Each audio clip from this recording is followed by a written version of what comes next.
Добрый день, ребята! Все те, кто посмотрел или посмотрит ролик о переработке ПЭТ и производство из нее вот такого материала. Возникает очень много у вас вопросов.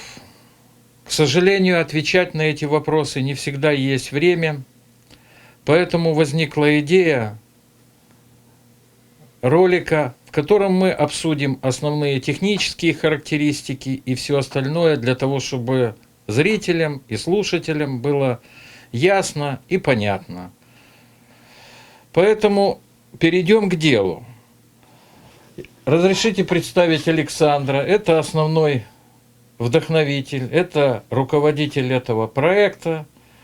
Занимается он этим уже 3,5 года. Все вопросы, я надеюсь, он вам разъяснит. Поэтому перейдем непосредственно. Здравствуйте, спасибо, Владимир. Да. Скажите, пожалуйста, Александр, как возникла идея переработки именно такого специфического материала? Для чего это нужно? Что это дает?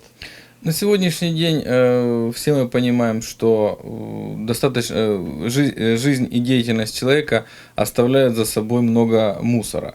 Но на самом деле большая часть этого мусора это вовсе не мусор, это очень полезные материалы, которые можно было бы перерабатывать. Очень дорогим и хорошим материалом является полиэтилен-терефталат, сокращенно ПЭТ. Для переработки подобных материалов в мире уже существуют технологии, но в основном они воплощены в виде очень крупных заводов, фабрик, предприятий. Например, для небольших городков, таких как мой родной город Херсон, или там даже более мелких поселков и селений, практически нету доступных установок или нету доступных способов переработки вторичного сырья. Вот так и возникла идея создать максимально упрощенную установку, которая смогла бы перерабатывать полиэтилен-терефталат в волокно. Скажите, Александр, а чем отличается ваш принцип переработки от уже существующих? На сегодняшний день способов переработки действительно очень много. И что касается, например, получения волоконного материала, в основном используется филерный тип переработки. Это когда в пластине из толстого металла существует много мелких отверстий. С одной стороны подается расплав и создается избыточное давление, а с другой стороны выходят тонкие нити волокна. Но дело в том, что если мы говорим о вторичной переработке, где возможно запыление материала, загрязнение там, песком, пылью или какими-то другими еще микрочастицами, здесь возникает проблема о том, что филерный способ переработки непригоден, так как филера очень быстро будет забиваться. Если мы посмотрим на устройство форсунки, где мы смешиваем непосредственно расплав, который подается из экструдера, и горячий воздух, который подается из компрессора и проходит устройство подогрева, то увидим, что выходное отверстие форсунки составляет более 4 мм. Соответственно, забить такое отверстие песком или каким-то мелким мусором его практически невозможно.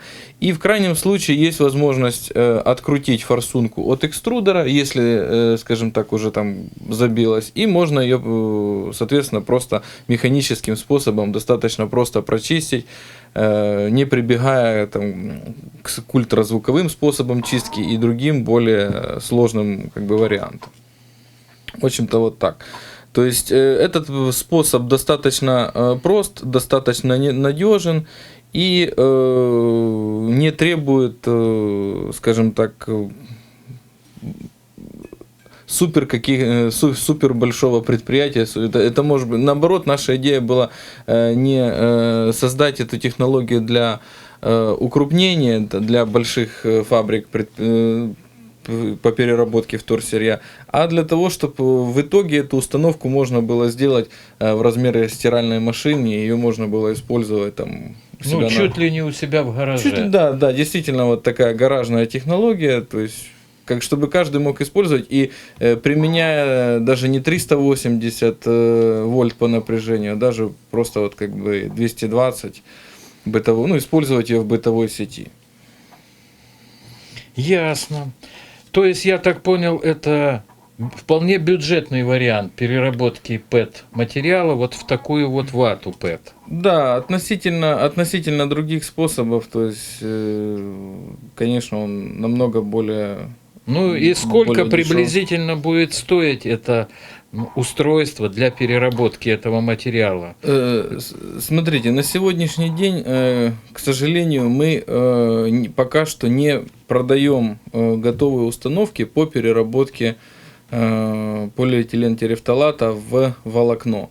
Мы выложили этот ролик для того, чтобы там, энтузиасты этого дела переработки тоже посмотрели, увидели, насколько, скажем так, просто это для, ну, я имею в виду просто для специалиста. Это установка или людей, которые имели опыт уже работы с подобными материалами, имеют опыт с переработкой вторсырья. То есть это очень простой способ для специалистов. Но также и не специалисты могли посмотреть и задуматься о том, что, может быть, сделать что-то подобное у себя. И здесь, как вы уже, Владимир, заметили, честно говоря, им приходит очень много вопросов. Я просто не ожидал такого шквала интереса к этой технологии. И хотел бы извиниться еще раз перед теми, кому я не успел просто чисто физически ответить, так как очень много приходит имейлов на мой адрес, не успеваю. И на сегодняшний день у нас нет возможности заниматься только этим целенаправленно, поэтому, скажем так, идем достаточно поступательно и выделяем время этому вопросу, когда просто, скажем так, получается. Значит, в связи с этим готовой установки на сегодняшний день нету. Если она, как только эта установка будет изготовлена и будет готова для серийной продажи, пожалуйста, естественно, сообщим и на YouTube, и в любых других способах распространения информации. Вот. На сегодняшний день выход какой? Люди пишут, мы тоже хотим собрать такую же установку или подобную установку. И приходится объяснять, что ничего сложного в ней абсолютно нет. И все, что вы видели на видео, вы можете сделать сами, либо купить, ну, скажем так, на открытом рынке.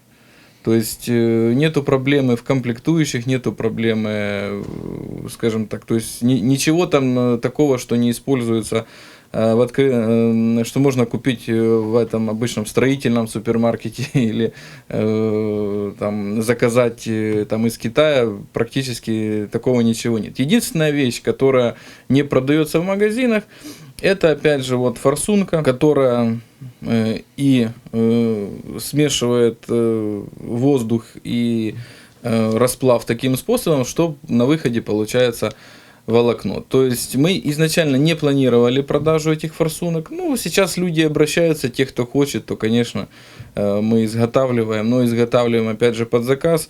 В принципе, по самой форсунке видно, что здесь очень много ручной работы, доводки именно уже как бы под каждую, ну, то есть, как бы при изготовлении изделия есть моменты, где металл немножко деформируется, например, при сварке, где возникают какие-то, скажем так, то есть каждая форсунка это индивидуальное изделие, которое потом нуждается вот еще в ручной доводке и предусмотрена настройка. Настройка необходима, во-первых, мы не знаем, какое будет у вас оборудование использоваться, да? То есть форсунку, которую можно настраивать, ее можно использовать для максимально широкого круга оборудования по производительности и по самому, скажем так, чистоте материала, расплаву материала. Понятно. Ну и что, Александр, давайте, наверное, перейдем непосредственно уже к технической части этого проекта. То есть, пожалуйста, расскажите, из каких основных этапов состоит сама технология, то есть процесс переработки ПЭТ? Что это такое? Не все это знают. Да, я думаю, что мы не будем сейчас обсуждать вопрос сбора материала, вопрос мойки материала, вопрос дробления. В принципе, эти вопросы, которые включают в себя любая переработка, она достаточно подробно описана в интернете. Я думаю, не будем углубляться в эти моменты. Те, кому интересно, могут найти много роликов по дроблению, мойке ПЭТ материала или там любых других пластиков, то есть это все есть, это все видно. Дальше, после того, когда мы получили флекс это мытый, дробленый материал, который мы получаем в основном из бутылок. То есть это обычные бутылки, это потребительская тара, из которой мы пьем кефир, пиво и другие воду, напитки. Да. Я вас понял, его нужно превратить в некий дробленый материал, и этот материал уже есть исходным для производства вот этого материала. Я вас правильно понял? Да, именно так. После того, как у нас есть флекс дробленый, соответственно, мы можем работать с этим флексом. Мы можем его подавать в бункер экструдера, который будет расплавлять флекс, подавать его в входное устройство головки для подачи расплава. И вторая часть этого процесса, которую необходимо описать, сюда в форсунку подается воздух. Значит, воздух должен быть обязательно горячим. То есть компрессор подает воздух в устройство для нагрева, и дальше под давлением воздух попадает сюда в форсунку. А вы бы не могли назвать именно технические характеристики этих рабочих тел, которые, я понял, встречаются в этой головке? Да. Значит, от этого будет зависеть и качество получаемого материала, и также толщина нити получаемого материала, так как для разных целей, возможно, необходима разная степень толщины волокна этого материала. Значит, минимальное давление, которое должно приходить на форсунку, это порядка 2 атмосфер. Но в каждом, я еще раз хочу повториться, в каждом частном случае, дело в том, что нету пока что там стандартного экструдера, который используется. В основном на сегодняшний день люди, которые хотят использовать эту технологию, либо ее уже используют, они приспосабливают уже готовый экструдер, который у них есть, или они там могут его в их доступности. И соответственно, подключают данную форсунку. Значит, минимальное давление воздуха 2 атмосферы. Температура воздуха, которая должна подаваться в форсунку, она должна быть 290-300 градусов. Это температура воздуха. Да, температура, совершенно верно, температура воздуха. Эти данные могут немножко меняться, потому что в зависимости от того, какие датчики применяются, какая электроника применяется, каким способом происходит снятие температуры, каким образом происходит измерение температуры. Я всегда рекомендую устанавливать датчик съема температуры воздуха непосредственно на внешнем корпусе форсунки. Также форсунку после установки на экструдер и канал, по которому будет подключаться воздух, естественно, желательно это все утеплить для уменьшения теплопотерь и, ну, как следствие экономии электроэнергии или газа. Ну, неважно, в зависимости от того, что, чем будет обеспечиваться подогрев воздуха. Вот. Таким образом, мы имеем с одной стороны расплав, который идет через шнек и каналы экструдера, и с другой стороны мы имеем горячий воздух. Значит, каналы форсунки устроены таким образом, для того, чтобы создавать воздушные потоки, разбрызгивать внутри головки.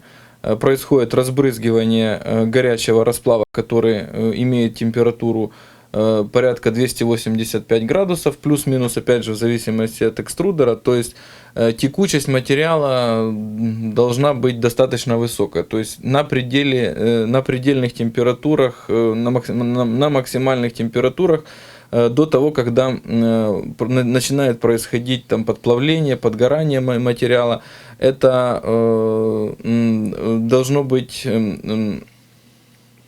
максимальная температура, но так, чтобы не было задымления помещения в результате работы экструдера. То есть, если начинает идти дымок из головки, значит, необходимо сразу уменьшать температуру либо плавления материала, либо немножко можно уменьшать температуру подачи горячего воздуха.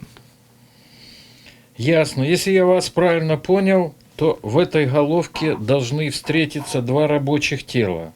То есть это разогретый до температуры определенной воздух и расплавленный ПЭТ-материал. Да? Да, сам расплав мы превращаем в капли, а затем с помощью высокого давления и горячего воздуха и свойств самого материала, этот материал в процессе полета, вылета из форсунки, он превращается в нити. А эти нити, каким образом, где они оказываются? Их нужно охлаждать. Вообще температура стеклования материала происходит, полиэтилен терефталата равна там 60-70 градусам по Цельсию. Ну, То есть практически на открытом воздухе он превратится уже в нитку. Да, чем раньше он чем раньше вы его сможете охладить, тем как бы лучше. Но в принципе, попадая, скажем так, в естественные условия среды, то материал остывает и превращается вот в такой материал. То есть, как его собирать с помощью, как в ролике было, мы наматывали на барабан и получали маты, либо же, как для набивки, это уже решать каждому изобретателю самостоятельно. Да. Необходимо решать, как он будет это использовать. Вот сейчас, кстати, очень интересный вопрос к нам пришел из Австралии. Это получение из синтетического волокна, получение прядения нитей. Вот я думаю, что в ближайшее время попробуем заняться этим вопросом, скажем так, использование. То есть вам придется еще изобрести прялку, или она уже существует? Да нет, прялка уже существует, но, скажем так, интересно бы было попробовать. Просто у нас сейчас в доступе, скажем так, нету прялки для того, чтобы там как бы провести какие-то исследования прямо здесь на месте. Ну, это уже следующий этап технологии применения. Это следующий этап. Скажите еще вопрос. Каким образом, возможно это или нет, регулировать толщину вот этой нити, которая вот формирует эту вату? Или это невозможно? Или это свойство этого ПЭТ-материала, и ни тоньше, ни толще мы получить не можем? Я вижу, нить достаточно тонкая. Ну, данный материал это нити порядка там 40-50 ден толщина, а можно получать практически любую толщину нити. Чем больше давление воздуха создается в форсунке, тем тоньше получается непосредственно само волокно. То есть можно ее довести практически до состояния пуха, то есть ну, уже очень тонкого. Ну, я не знаю, для чего он может применяться, так как он в руках будет практически, скажем так, ну, очень легко рваться, распадаться, то есть очень тонкая будет. То есть, ну, средний материал, мы вообще, дело в том, что как вот когда начали делать эту вату, и к нам зашли, это вы, наверное, делаете стекловату. Но, как видите, мы берем ее руками, она не колется, это материал, который сделан полностью из пищевого пластика, но действительно были мысли больше всего, как использовать этот материал как утеплитель, как аналог.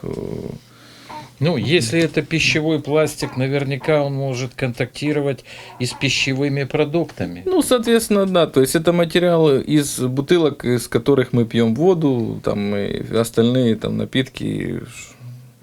В общем-то, это пищевой. Достаточно, очень, вот мне просто очень жалко, когда выбрасывается такой материал, потому что он на самом деле очень дорогой и очень, ну, имеет очень много хороших свойств. Да, я знаю, этот материал достаточно долговечный. Эти бутылки годами валяются на обочинах дорог, плавают по рекам и морям, они не портятся от солнечного света.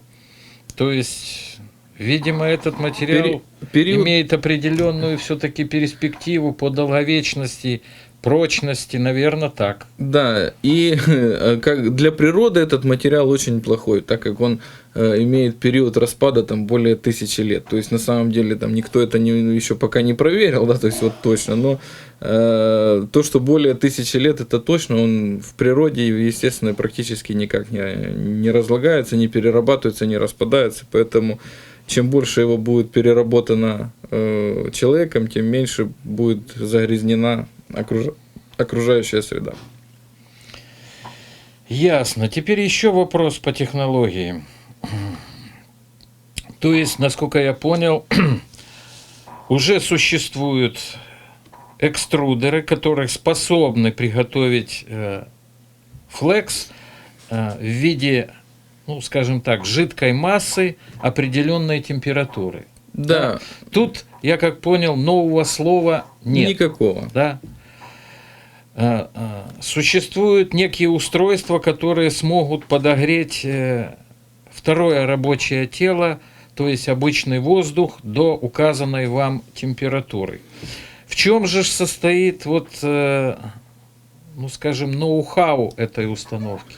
Ну, опять же, вернусь к устройству форсунки. Во-первых... То есть это не стандартная вещь, это некое, скажем так, ноу-хау, изобретение. Да, скажем так, когда мы более 2,5 лет потратили на то, чтобы опытным путем прийти к, скажем так, какому-то конечному результату, мы эмпирическим путем пришли к тому, что это должна быть форсунка. Мы пробовали на самом деле разные способы, ротационные методы, то есть подогревали этот материал в ротационных устройствах и пытались нагревать. Ну, в общем-то, делали разные устройства в виде тигелей. То есть, но потом пришли именно эмпирическим путем, так как рассчитать вот вообще эти все аэродинамические, термодинамические, химические, физико-химические свойства, да, ну, тепловые, да, тепловые свойства, на самом деле вместе практически невыполнимая задача. То есть это есть продукт экспериментов. Да, это именно продукт экспериментов, слава богу, удачных экспериментов, так как в какие-то периоды уже начинали отчаиваться. И действительно, когда мы подали на патент, начали патентовать, то скажем так, профессионалы немножко так удивились, и ну, многие говорили о том, что это невозможно. То есть вот невозможно создать такую, ну, скажем так, таким способом получать вот такое волокно. Потому что ну, много называли причин, почему это невозможно. И здесь у нас уже вот немножко возник какой-то азарт, задор. И, как говорится, довели дело до конца, и на сегодняшний день получили патент зарегистрирован, и патент непосредственно вот на эту форсунку, то есть способ переработки именно вот таким способом. Форсунка у нас состоит из многих деталей, многие из них неподвижны, которые находятся внутри, они уже скрыты, скажем так, от взора. Значит, здесь есть кольцо стопора регулятора, значит, и непосредственно головка, которая тоже может регулироваться. Для чего это нужно? В зависимости от количества перерабатываемого материала и желаемого получить результата, практически под любой экструдер можно настроить работу этой головки. Значит, даже у нас на сегодняшний день многие спрашивают, какая максимальная производительность вот вашей головки. Много очень вопросов приходит. К сожалению, у нас на сегодняшний день нет возможности экспериментировать на экструдерах производительностью, например, вот тонна в час. Поэтому мы не можем, ну, честно признаюсь, мы не можем как бы вот ответить, какая же максимальная производительность этой головки. Расчетная производительность, она порядка 100 кг в час, расчетная производительность. Но когда головка изготавливается, то есть изготавливается с очень большим запасом по мощности, с очень большим запасом по прочности, для того, чтобы она могла работать вот именно в этих жестких режимах под давлением, там, порядка 5-6 килограмм, если необходимо. Она это все выдерживает эту температуру.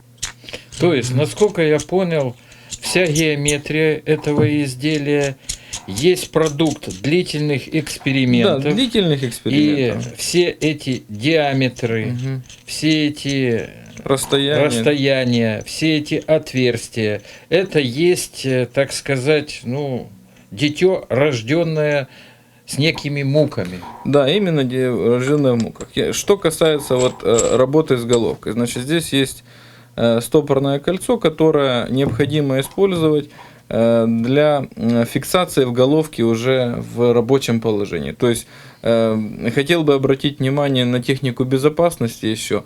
Обязательно работать в защитных очках и полностью закрытыми, чтобы не было открытых участков тела, так как материал вылетает из головки с температурой порядка почти 300 градусов, и возможно получение ожогов, неприятностей в момент того, если неправильно настроена форсунка, то есть может вылетать капли, соответственно, вы должны быть полностью защищены. Необходимо полностью головку закрутить до конца, прогреть ее. Головка сделана из такой стали и из таких материалов, что при нагреве до рабочей температуры она станет у вас сине-фиолетового цвета.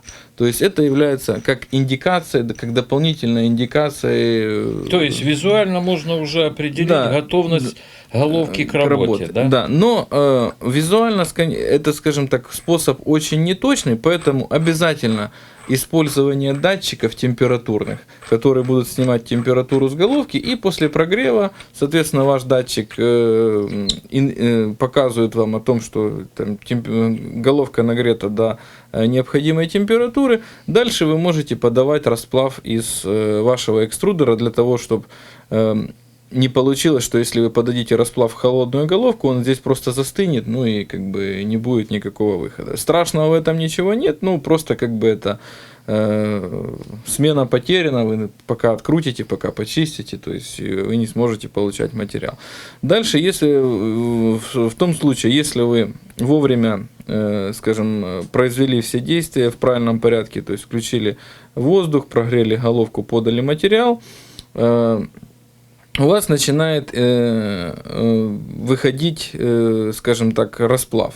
Он, возможно, какое-то количество расплава будет превращаться уже в волокно сразу, но какое-то количество расплава будет превращаться в капли. И то есть оно будет вылетать в виде капелек. Вот на самом деле у нас здесь вот на кусочках материала, к сожалению, то есть ввиду того, что установка была сделана там из мусора, скажем так, из свалки металлолома, вот установка, которая была на видео, она не очень качественная, поэтому, к сожалению, иногда она дает вот эту вот каплю. Капля – это перерасход материала, то есть это неэффективно его использование. И дальше с помощью настройки головки, то есть, естественно, не руками, так как головка уже будет нагрета до температуры 300 градусов, вам необходимо будет чем-то провернуть, там, напильником или...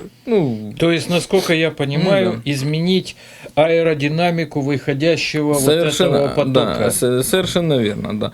И подобрать непосредственно режим работы, который будет соответствовать там всем вашим требованиям и пожеланиям. В случае, то есть форсунка имеет достаточно большой ход регулировки, очень большой ход регулировки для таких устройств. На самом деле вы будете использовать практически один вариант. Если у вас будет головка на последнем, скажем так, использоваться уже на последних витках или там больше середины, то желательно тогда использовать вот это стопорное кольцо для того, чтобы не было потерь воздуха, которые будут просто через резьбу убегать то есть уходить туда, куда не надо.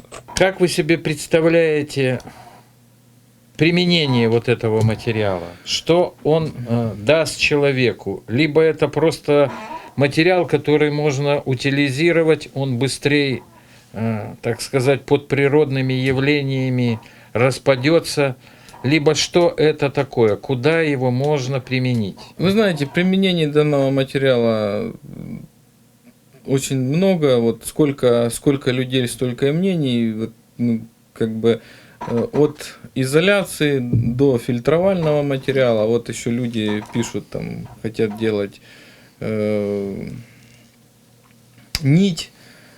То есть на самом деле данный материал, скажем так, я считаю, что каждый, кому это интересно, должен решить для себя сам. Перед тем, как захочет он заниматься подобной переработкой, не захочет, то есть необходимо изучить вопрос о свойствах полиэтилентерефталата, либо любого другого материала, который вы собираетесь перерабатывать. Вся эта информация есть в интернете. То есть, к сожалению, вот тоже иногда еще задают вопросы, но, к сожалению, нет возможности описывать свойства материала, описывать, вот, как его можно, куда применять, как что, потому что, в принципе, из свойств материала, если почитать, каким образом, какие исходный материал имеет технические характеристики, какие есть способы переработки. Опять же, описаны есть в Википедии, в интернете все эти способы переработки.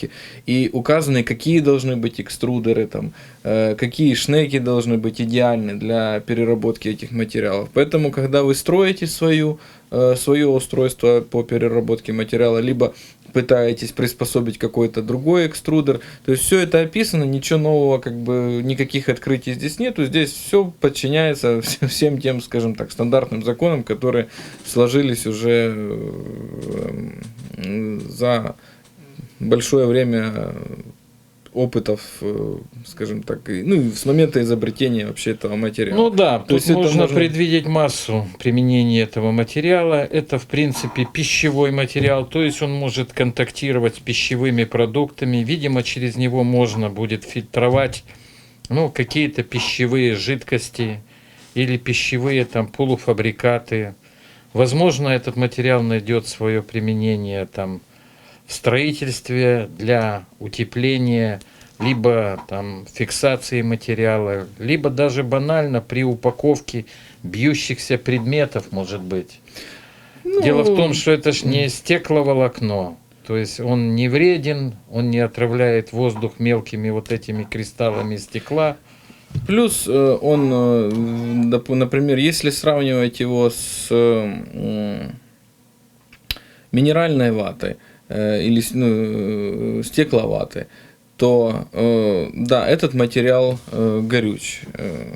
Я знаю, Да. что вот минеральные ваты и стекловаты, они даже запрещены в применении, скажем, в помещениях, где присутствуют дети. То есть это школы, детские садики и дело в том, все что прочее. при, То есть, может быть, он найдет свою да. замену именно для конкретных вот да, помещений. при деформации стекловаты происходит Излом. разламывание и обсыпание этих трубочек, микротрубочек, которые превращаются в пыль, и это стекло летает в воздухе. Здесь никаких разламываний не происходит, материал достаточно пластичный. Вот. По сравнению с пенопластом его плюс в том, что пенопласт при замокании набирает в себя влагу, и он уже не высыхает. Такой материал высыхает, соответственно, его предпочтительнее использовать для теплоизоляции холодильных установок или, например, для теплоизоляции водопроводных труб, потому что этот материал, ну, в принципе, он высыхает, и он как бы не набирает, ну, если даже замок, то может как бы высохнуть. Так что применений достаточно много, и мне кажется, здесь нечего обсуждать. Тут любое применение будет понятно из изучения свойств самого материала, а после того, как человек изучит свойства, он поймет, подходит он ему или не подходит ему. Что касается переработки этого материала, все, что до форсунки, все, что находится до этой форсунки, там компрессор, экструдер, там подогрев воздуха, это опять же все есть в открытом доступе, и как бы внимательно посмотрев ролик, видео предыдущее, то есть видно, что это собрано буквально из подручных материалов, соответственно, если это исполнить более на высоком или качественном уровне, соответственно, будет большая производительность, будет лучшее, скажем так, качество конечного продукта. И последний вопрос, Александр. К сожалению, наше время уже истекает. Скажите, пожалуйста, что вам все-таки помешало реализовать эту идею, ну, скажем так, в более серьезном варианте, в промышленных масштабах, если вы видите перспективу этому материалу? Может быть, вы обращались к инвесторам, либо к заинтересованным лицам? Ну, здесь комплекс, скажем так, комплекс вопросов. В принципе, особых инвесторов мы не искали для производства именно готового материала. То есть, на самом деле, моей целью есть не столько переработка самого материала, а больше как устройство, ну, скажем так, изготовление устройств, для того, чтобы каждый мог, скажем Я так... понял, вы хотите внедрить это устройство, ну, по-простому говоря, в массы, не Да. надеясь на то, что, ну, скажем, найдутся крупные инвесторы, либо государство заинтересуется переработкой. Вы знаете, как бы интерес, он периодически возникает, и, ну, честно говоря, просто пока им, ну, не знаю, может быть, не готов передать, ну, скажем так, продать этот патент или передать, то есть пока это интересно непосредственно и мне, и поэтому как-то вот так. Ну что ж, да. спасибо вам за ценную информацию, интересную информацию. Спасибо. Да, Всем успехов, всего самого наилучшего. Да, Да. всем тоже хочется пожелать успехов в ваших исследованиях. Дерзайте, ребята, экспериментируйте. Это интересно, это полезно для людей, это принесет благо всем. Я считаю, этим стоит заниматься. Всего доброго, до свидания.